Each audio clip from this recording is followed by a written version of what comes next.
ಹರೇ ಶ್ರೀನಿವಾಸ ಗುರೋ ರಾಘವೇಂದ್ರ ಹರೇ ಪಾಂಡುರಂಗ. ಎಲ್ಲ ನನ್ನ ಆತ್ಮೀಯ ಭಜನಾ ಮಂಡಳಿಗಳ ಮಹಿಳಾ ಹರಿದಾಸರಾಗಿರತಕ್ಕಂತಹ ಮಾತೆಯರಾಗಿರ್ತಕ್ಕಂತಹ ತಮಗೆಲ್ಲರಿಗೂ ಕೂಡ ಶಿರಸಾಷ್ಟಾಂಗ ಪ್ರಣಾಮವನ್ನು ಮಾಡ್ತಾ, ನಿನ್ನೆಯ ದಿನ ಪರಾಭವನ ಸಂವತ್ಸರದ ಶುಭಾಶಯವನ್ನು ಕೋರೋದ್ರ ಜೊತೆಗೆ ಕೆಲವು ವಿಚಾರಗಳನ್ನು ಹೇಳ್ತಾ ಬಂದೆ. ಇವತ್ತಿನ ದಿವಸ ಅದೇ ಒಂದು ಮುಂದುವರಿದ ಭಾಗವನ್ನು ಇವತ್ತು ಹೇಳ್ತಾ ಇದ್ದೀನಿ. ಯಾತಕ್ಕೆ ಅಂದರೆ ಇವತ್ತು ದ್ವಿತೀಯಜ್ಞ ಆಗಬಾರ್ದು ಅಂಥೇಳಿ ಈ ಒಂದು ಜ್ಞಾನಸತ್ರವನ್ನು ನಾವು ಮುಂದುವರಿಸ್ಕೊಂಡು ಹೋಗೋಣ. ಹೀಗೆ ನಿರಂತರವಾಗಿ ಈ ಸಂವತ್ಸರದಲ್ಲೆಲ್ಲ ಕೂಡ ನಾವು ಅನೇಕ ಜ್ಞಾನವನ್ನು ವಿಚಾರಗಳನ್ನು ಮಾಡೋಣ ಅಂತ ಈ ಮೂಲಕ ಭಗವಂತನಲ್ಲಿ ಸ್ಮರಣೆಯನ್ನು ಮಾಡ್ತಾ, ನಿಮಗೆಲ್ರಿಗೂ ಗೊತ್ತಿದೆ ನಾವು ಅಲ್ಲಿಂದ ಭಾರತದಿಂದ ನಾವು ಇಲ್ಲಿ ಈ ದೇಶಕ್ಕೆ ಬಂದು ನಿಜವಾಗಲೂ ಈ ಪರಾಭವನ ಸಂವತ್ಸರದಲ್ಲಿ ವಿಶೇಷವಾಗಿರ್ತಕ್ಕಂಥ ವಿಚಾರಗಳನ್ನು ನಾವು ವಿಮರ್ಶೆ ಮಾಡ್ತಕ್ಕಂಥ ಒಂದು ಸೌಭಾಗ್ಯ ಭಗವಂತ ಇವತ್ತಿನ ದಿವಸ ನಮಗೆ ಕರುಣಿಸಿದ್ದಾನೆ. ಅದರಂತೆ ನಾವು ಭಾರತವನ್ನು ಬಿಟ್ಟು ಬಂದ ಮೇಲೆ ಏನಾಯಿತು ಅಂತಂದರೆ, ನನಗೆ ಸಮಷ್ಟಿಯ ಚಿಂತನೆ ಆಗ್ತಾ ಬಂತು. ಭಾರತದ ಸಮಷ್ಟಿಯ ಚಿಂತನೆ ಹೇಗೆ ಬರುತ್ತೆ ಅಂದರೆ, ನಾವು ಮನೆಯೊಳಗೆ ಕೂತಿರ್ತೀವಿ, ಮನೆಯೊಳಗೆ ಕೂತಾಗ ಕೂಪ ಮಂಡೋಗೋ ಥರ ಇರ್ತೀವಿ. ಮನೆಯಿಂದ ಈಚೆ ಬಂದಾಗಲಿ ತಾನೇ ಹೊರಗಿನ ಪ್ರಪಂಚ ನಮಗೆ ಅರ್ಥ ಆಗ್ತಾ ಇರೋದು.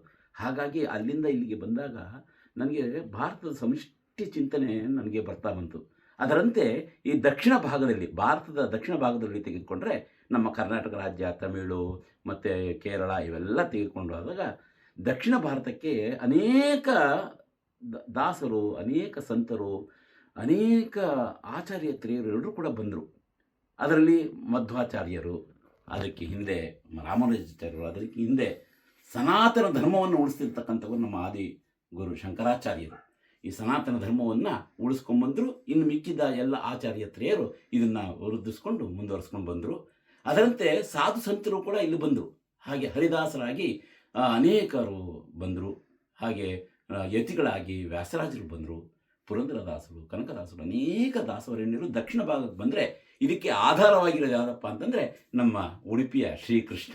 ಅದನ್ನು ತೆಗೆದುಕೊಂಡ್ರೆ ದಕ್ಷಿಣ ಭಾಗದಲ್ಲಿ ಶ್ರೀಕೃಷ್ಣ ನಿಂತರೆ, ಉತ್ತರ ಭಾಗದಲ್ಲಿ ಇದೇ ಮಟ್ಟದಲ್ಲಿ ಇದೇ ರೀತಿಯಾಗಿ ಉತ್ತರ ಭಾರತದಲ್ಲೂ ಕೂಡ ಅನೇಕ ಸಂತರು, ಸಾಧು ಸಂತರೆಲ್ಲ ಬಂದರು. ಅದರಲ್ಲಿ ಉತ್ತರ ಪ್ರದೇಶ, ಮಧ್ಯಪ್ರದೇಶ, ಹಾಗೆ ಮಹಾರಾಷ್ಟ್ರ ಇವನ್ನೆಲ್ಲ ತೆಗೆದುಕೊಂಡ್ರೆ ಇದಕ್ಕೆಲ್ಲ ತಳಭಾಗದಲ್ಲಿ ಬಂದಿರತಕ್ಕಂಥವ್ರು ಯಾರಪ್ಪ ಅಂದರೆ ನಮ್ಮ ವಿಠ್ಠಲ ಪಾಂಡುರಂಗ ಕ್ಷೇತ್ರದಲ್ಲಿ ವಿಠ್ಠಲನಾಗಿ ಬಂದು ನಿಂತ, ದಕ್ಷಿಣದಲ್ಲಿ ಉಡುಪಿಯ ಕ್ಷೇತ್ರದಲ್ಲಿ ಬಂದು ನಿಂತ. ಈ ರೀತಿಯಾಗಿ ಉತ್ತರ ಭಾರತವನ್ನು ನಾವು ಚಿಂತನೆ ಮಾಡಿದಾಗ ಅಲ್ಲಿ ಜ್ಞಾನದೇವರು ಮತ್ತು ಸಂತ ತುಕಾರಾಮರು ಎಂತೆಂಥ ಅದ್ಭುತ ಕಾರ್ಯಗಳನ್ನು ನಮಗೆ ಮಾಡಿ ಭಗವಂತನ ಚಿಂತನೆಯನ್ನು ಮಾಡಲಿಕ್ಕೆ ಅನೇಕ ಅಭಂಗಗಳನ್ನು ಬರೆದು ಅದನ್ನು ಮಾಡ್ತಾ ಬಂದರು. ಈ ಸಂವತ್ಸರದಲ್ಲಿ ಅವರ ಚಿಂತನೆಯನ್ನು ಮಾಡ್ತಾ ಬರೋಣ ಅಂಥೇಳಿ, ಈ ಮುಂದೆ ಏನೋ ಗೊತ್ತಿಲ್ಲ, ಮುಂದೆ ಗುರುಕುಲ ನಾವು ಕಟ್ತಾ ಇದ್ದೀವಿ. ಆ ಗುರುಕುಲಕ್ಕೆ ಮೇಲೆ ಆಧಾರವಾಗಿ ಒಂದು ಕಡೆಗೆ ಜ್ಞಾನೇಶ್ವರರು ಬರ್ತಾರೆ, ಮತ್ತೊಂದು ಕಡೆಗೆ ಸಂತ ತುಕಾರಾಮರು ಬರ್ತಾರೆ.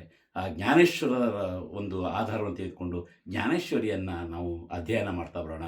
ಹಾಗೆ ಹರಿಪಾಠವನ್ನು ಅರ್ಥ ಮಾಡ್ಕೊಳ್ತಾ ಬರೋಣ. ಅನೇಕ ಅಭಂಗಗಳನ್ನು ಅರ್ಥ ಮಾಡ್ಕೊಳ್ತಾ ಅದರ ಜೊತೆಗೆ ನಮ್ಮ ಹರಿದಾಸರ ಸಾಹಿತ್ಯವನ್ನು ಕೂಡ ಜೊತೆಯಲ್ಲಿಯೇ ಮಾಡ್ಕೊಂಡು ಹೋಗೋಣ. ನಮ್ಮ ದಕ್ಷಿಣ ಕಾಣ ವಿಠ್ಠಲ ಬಂದು ನಿಂತು ಅಲ್ಲಿ ಒಂದು ದೊಡ್ಡ ಕ್ಷೇತ್ರವನ್ನಾಗಿ ಮಾಡ್ತಕ್ಕಂಥ ಒಂದು ಸಂದರ್ಭ ಒಂದು ನಮಗೆಲ್ಲರಿಗೂ ಕೂಡ ಒದಗಿದೆ. ನಿಮ್ಮೆಲ್ಲರ ಸಹಕಾರ ಅದರಿಂದ ಬೇಕಾಗಿದೆ. ಇಂತಹ ಪರಾಭವನ ಸಂವತ್ಸರದಲ್ಲಿ ನಾವು ಮಾಡ್ತಾ ಹೋಗೋಣ. ನಮ್ಮ ಈ ಪರಾಭವನ ಸಂವತ್ಸರ ಅಂದರೆ ಎಲ್ರಿಗೂ ಗೊತ್ತೇ ಇದೆ. ಎಲ್ಲ ಪರಾಭವ ಅಂದರೆ ಸೋಲು ಅಂತ. ನಮ್ಮ ಮನೆಯವರು ಹೇಳ್ತಾ ಇದ್ದರು, ಏನು ಯಾವಾಗಲೂ ಪರಾಭವ, ಎಷ್ಟು ಸತಿ ಪರಾಭವ ಹೇಳಿದಿರ. ಅದಂಗಲ್ಲಮ್ಮ, ಅನೇಕರು ಕೂಡ ನಮ್ಮ ರವಿ ಶರ್ಮ ಅವರು ಈ ಸಂವತ್ಸರ ಎಲ್ಲ ಸುಮಾರು ಹೇಳ್ತಾ ಬಂದು ಎಷ್ಟು ಸಾವಿರ ಸರಿ ಹೇಳ್ತಾರೋ ಪರಾಭವನ ಸಂವತ್ಸರ, ಪ್ರತಿ ಸಂಕಲ್ಪದಲ್ಲೂ ಕೂಡ ಹೇಳ್ತಾ ಬರ್ತೀವಿ. ಅಂದರೆ ಅರ್ಥ ಏನು? ಪರಾಭವ ಅಂತಂದರೆ ನಮ್ಮಲ್ಲಿರ್ತಕ್ಕಂಥ ಅಹಂಕಾರಗಳು, ಅರಿಷಡ್ವರ್ಗಳೆಲ್ಲ ಹೋಗಲಿ, ಜೊತೆಗೆ ಅಧರ್ಮ ಹೋಗಲಿ. ಮುಖ್ಯ ನಮಗೆ ಬೇಕಾಗಿರ್ತಕ್ಕ ಅಧರ್ಮ ಹೋಗಬೇಕು, ನಮ್ಮ ಧರ್ಮ ಉಳಿಬೇಕು. ಧರ್ಮ ಸಂಸ್ಥಾಪನಾಚಾರ್ಯ ಸಂಭವಾಮಿ ಯುಗೇ ಯುಗೇ ಅಂತ ಹೇಳಿ ಶ್ರೀಕೃಷ್ಣ ಪರಮಾತ್ಮ ಯಾವ ರೀತಿಯಾಗಿ ಹೇಳಿದ್ದಾನ ನಮ್ಮ ಭರತಖಂಡದಲ್ಲಿ, ಆ ರೀತಿಯಾಗಿ ಈ ಅಧರ್ಮ ಎಲ್ಲ ಹೋಗ್ಲಿಕ್ಕೋಸ್ಕರನೇ ಈ ಪರಾಭವನ ಸಂವತ್ಸರ ಇದು ಮುನ್ನುಡಿ ಆಗಬೇಕು, ಇಂಥವೆಲ್ಲ ಹೋಗಬೇಕು. ಈ ರೀತಿಯಾಗಿ ಧರ್ಮ ಮತ್ತು ಅಧರ್ಮಕ್ಕೆ ಸಂಬಂಧಪಟ್ಟಿರ್ತಕ್ಕ ಒಂದು ಸಣ್ಣ ಕಥೆಯನ್ನು ಹೇಳಿ ನಿಮಗೆ ವಿಚಾರವನ್ನು ತಿಳಿಸಿ ನನ್ನ ಮಾತನ್ನು ಮುಗಿಸ್ತೀನಿ. ಹಿಂದೆ ತುಕಾರಾಮರ ಕಾಲದಲ್ಲಿ ಇಲ್ಲಿ ನಮ್ಮ ದಕ್ಷಿಣ ಭಾರತದಲ್ಲಿ ವ್ಯಾಸರಾಜರಿಗೆ ಕಣ್ಣಿಗೆ ಕಾಣಿಸ್ಕೊಂಡ್ರು. ವ್ಯಾಸರಾಜರ ಮುಂದೆ ಶ್ರೀಕೃಷ್ಣ ಪರಮಾತ್ಮ ಬಂದು ನಿಂತು ನೃತ್ಯವನ್ನು ಮಾಡ್ದ. ಅವರಿಗೆ ಮಹಾರಾಜ ಆಗಿರ್ತಕ್ಕಂಥವ್ರು ಶ್ರೀಕೃಷ್ಣ ದೇವರಾಯ.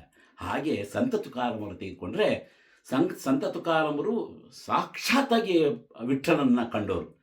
ಜ್ಞಾನದೇವರು ಪಂಡ್ರಾಪುರದಲ್ಲಿರ್ತಕ್ಕಂಥ ಜ್ಞಾನದೇವರು ಮತ್ತು ನಮ್ಮ ಸಂತ ತುಕಾರಾಮರು ಎಲ್ಲರೂ ಕೂಡ ಭಗವಂತನ ಸಾಕ್ಷಾತ್ತಾಗಿ ನೋಡಿರ್ತಕ್ಕಂಥ ಅಂಥವ್ರಿಗೆ ಶಿವಾಜಿ ಮಹಾರಾಜ ಅವನು ಶಿವಾಜಿ ಅಂತಂದರೆ ಹೇಗೆ ನಮ್ಮ ಕೃಷ್ಣದೇವರಾಯ ಕಾಲದಲ್ಲಿ ಕೃಷ್ಣದೇವರಾಯ ಹೇಗಿದ್ನೋ ಆಗಿನ ಕಾಲದಲ್ಲಿ ಸಂತ ತುಕಾರಾಮರ ಕಾಲದಲ್ಲಿ ಶಿವಾಜಿ ಧರ್ಮ ಸಂಸ್ಥಾಪನೆಗಾಗಿ ನಿಂತಿರ್ತಕ್ಕಂಥವನು.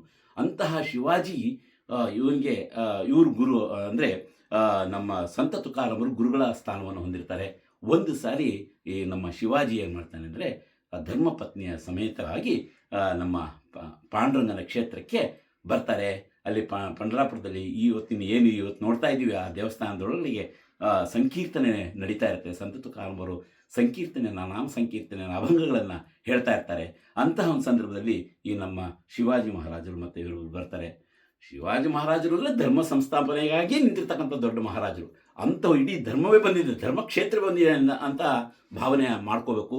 ಅಂತಹ ಈ ಒಂದು ಕಲಾಪ ನಡೀತಕ್ಕಂಥ ಸಂದರ್ಭದಲ್ಲಿ ಈ ನಮ್ಮ ಶಿವಾಜಿ ಮತ್ತು ಧರ್ಮಪತ್ನಿಯರು ಬಂದು ಅಲ್ಲಿ ಆಶೀರ್ವಾದವನ್ನು ಪಡೆಯೋದಕ್ಕೆ ನಮ್ಮ ಸಂತ ತುಕಾರಾಮ ಹತ್ರ ಬರ್ತಾರೆ. ಅವಾಗ ಬಂದಾಗ ಎಲ್ಲ ಕೂಡ್ತೀವಿ, ಎಲ್ಲ ಕೇಳ್ತಾ ಕೂತಿರ್ತಾರೆ. ಅವ್ರಿಗೊಂದು ಸಿಂಹಾಸನವನ್ನು ಕೊಟ್ಟಿರ್ತಾರೆ. ಅಲ್ಲಿ ಸಿಂಹಾಸನದಲ್ಲಿ ಕೂತಿರ್ತಾರೆ. ಈ ಕಡೆಗೆ ಪಾಂಡುರಂಗ ಸಾಕ್ಷಾತ್ತಾಗಿ ಪಾಂಡುರಂಗ ಪಂಡ್ರಾಪುರದಲ್ಲಿ ನಿಂತಿದ್ದಾನೆ. ಆ ಪಂಡ್ರಾಪುರದ ದೇವಸ್ಥಾನದ ಮುಂದೆ ಸಂತ ತುಕಾರಾಮರು ನಾಮ ಸಂಕೀರ್ತನೆ ಮಾಡ್ತಾ ಇದ್ದಾರೆ. ಎಡಭಾಗದಲ್ಲಿ ನಮ್ಮ ಶಿವಾಜಿ ಮಹಾರಾಜರು ಮತ್ತು ಧರ್ಮಪತ್ನಿಯರು ಕೂತ್ಕೊಂಡು ಕೇಳ್ತಾ ಇದ್ದಾರೆ. ಅವನ ಜೊತೆಗೆ ಬಂದಿರತಕ್ಕಂಥ ನೂರಾರು ಸಾವಿರಾರು ಸೈನಿಕರೆಲ್ಲರೂ ಬಂದು ಅಲ್ಲಿ ನಿಂತಿರ್ತಾರೆ. ಇಂಥ ಒಂದು ಸಂದರ್ಭದಲ್ಲಿ ಈಗ ನೆತನ್ಯಾಹುವಿಗೆ ಯಾವನೊಬ್ಬ ಹೇಳ್ದ ಅಂತ ಹೇಳೋದಲ್ಲ, ಅವನು ಯಾರು ಖಮೇನಿ ಇರೋ ಜಾಗ ಹೆಂಗೆ ತೋರಿಸ್ದ, ಹಾಗೆ ಅಲ್ಲಿ ಖಮೇನಿ ಇಲ್ಲಿ ನಿಂತ್ಕೊಂಡು ಹೆಂಗೆ ಹೊಡೆದ್ನೋ ಹಾಗೆ ಈ ತರಹ ಅನೇಕ ದೂತರುಗಳೆಲ್ಲ ಇದ್ದರು. ಯಾವಾಗ ಶಿವಾಜಿ ಮಹಾರಾಜರಲ್ಲಿ ಇವನಿಗೆ ಎಗನೆಸ್ಟ್ ಆಗಿ ಶಿವಾಜಿನ ಕೊಲ್ಲಿಸ್ಬೇಕು ಅನ್ನೋ ಉದ್ದೇಶ ಇಟ್ಕೊಂಡು ಯಾವನೊಬ್ಬ ಕುತಂತ್ರಿ ಒಬ್ಬ ಇದ್ದ. ಅವನೇನು ಮಾಡಿ ಸೀದಾ ಹೋಗಿ ಸಾದಿಲ್ ಶಾ ಅಂತ ಹೇಳಿ ಒಬ್ಬ ಅಕ್ಬರ್ನಿಗೆ ಹೋಗಿ ಇಂಥ ಶಿವಾಜಿ ಇದ್ದಾನೆ, ಪಂಡ್ರಾಪುರದಲ್ಲಿ ದೇವಸ್ಥಾನದಲ್ಲಿದ್ದಾನೆ, ಅಲ್ಲಿ ನಾಮ ಸಂಕೀರ್ತನೆ ನಡೀತಾ ಇದೆ, ಎಲ್ಲರೂ ಕೂಡ ನಾಮ ಸಂಕೀರ್ತನೆಯಲ್ಲಿದ್ದಾರೆ, ನೀವು ಹೋಗಿ ಒಳ್ಳೆ ಸರಿಯಾದ ಕಾಲ ಹೋಗುವನು ಶಿವಾಜಿನ ಕೊಲ್ಬೋದು ಹೋಗು ಅಂತೇಳಿ ಒಬ್ಬ ಚೂ ಬಿಡ್ತಾನೆ ಅಲ್ಲಿಂದ. ಸರಿ ಏನು ಮಾಡ್ತಾರೆ, ಆ ಕಡೆ ಎಲ್ಲ ಮೊಘಲರ ಸೈನಿಕರೆಲ್ಲ ಓಡಿ ಬಂದು ಎಲ್ಲ ಫುಲ್ಲು ಇಡೀ ದೇವಸ್ಥಾನವನ್ನೇ ಆಕ್ರಮಿಸ್ಕೊಂಡ್ಬಿಡ್ತಾರೆ. ಆ ಟೈಮಿಗೆ ಕರೆಕ್ಟ್ ಒಬ್ಬ ಬಂದು ಹೇಳ್ತಾನೆ ಶಿವಾಜಿ ಮಹಾರಾಜ ಮುಂದೆ, ಈ ಥರ ಹಿಂಗೆ ಆಗೋಗ್ಬಿಟ್ಟಿದೆ, ಎಲ್ಲ ಬರ್ತಾ ಇದ್ದಾನೆ ಅಂತ. ಅವ ಸಂತ ತುಕಾರಾಮರು ನಿಂತಿದ್ದಾರೆ. ಏನು ಮಾಡ್ತಾರೆ ಆ ಟೈಮಲ್ಲಿ, ಎಲ್ರಿಗೂ ಹೇಳ್ಬಿಟ್ರು, ಎಲ್ಲರೂ ಕೂಡ ಸಾವಕಾಶವಾಗಿ ಎಲ್ಲಿದ್ರು ಅಲ್ಲಲ್ಲೇ ನಿಂತ್ಕೊಳ್ಳಿ, ವಿಠ್ಠಲನ ಸ್ಮರಣೆ ಮಾಡಿರಿ, ಇನ್ನೇನೇನೇನೇನೋ ಮಾಡಬೇಡಿ ನೀವು ಅಂತೇಳಿ ಸೈನಿಕರುಗಳಿಗೂ ಕೂಡ ಎಲ್ಲರೂ ಕೂಡ ವಿಠ್ಠಲ ಸೇನಾಧಿಪತಿಯಾಗಿ ಎಲ್ಲರೂ ಕೂಡ ವಿಠ್ಠಲ ಅಂತ ಎಲ್ಲ ಸಂಪೂರ್ಣವಾಗಿ ಅದರಲ್ಲಿ ಧ್ಯಾನದಲ್ಲಿ ಇದ್ಬಿಟ್ಟಿರ್ತಾರೆ. ಸಾಕ್ಷಾತ್ ಪಾಂಡುರಂಗ ಅಲ್ಲಿ ನಿಂತಿದ್ದಾನೆ. ಈ ಕಡೆಗೆ ಸಂತ ತುಕಾರಾಮರು ನಾಮ ಸಂಕೀರ್ತನೆಯನ್ನು ಮಾಡ್ತಾ ಇದ್ದಾರೆ, ವಿಠ್ಠಲನ ಸ್ಮರಣೆ ನಡೀತಾ ಇದೆ.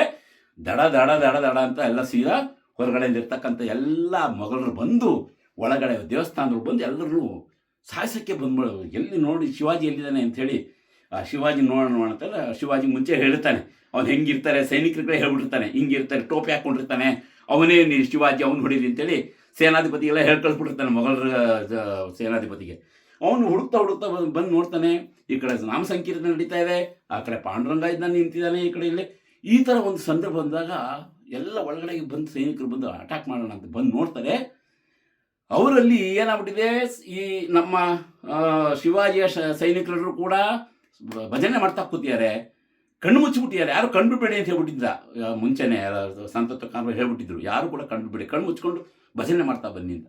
ಆ ಟೈಮಲ್ಲಿ ಏನಾಗುತ್ತೆ ಅಂತಂದರೆ ಪಾಂಡುರಂಗನ ಒಳಗಡೆಗೆ ಯಾವಾಗ ಗರ್ಭಗುಡಿಗಳು ಬರ್ತವೆ, ಏನೋ ಈಗ ಸ್ವಚ್ಛ ಏನೋ ಆಗಿದ್ದಲ್ಲ, ಆಗಿನ ಕಾಲದಲ್ಲಿ ಆಗಿತ್ತು ಏನೋ ಗೊತ್ತಿಲ್ಲ, ಪಾಂಡುರಂಗನಿಗೆ ಏನು ಮಾಡಿದ್ರೋ ಗೊತ್ತಿಲ್ಲ, ನಾವು ಅದನ್ನೇ ಹೇಳೋಕ್ಕಾಗೋ ಗೊತ್ತಿಲ್ಲ, ನಮಗೆ ಗೊತ್ತಿಲ್ಲದ್ರೆ ಹೇಳಬಾರ್ದು.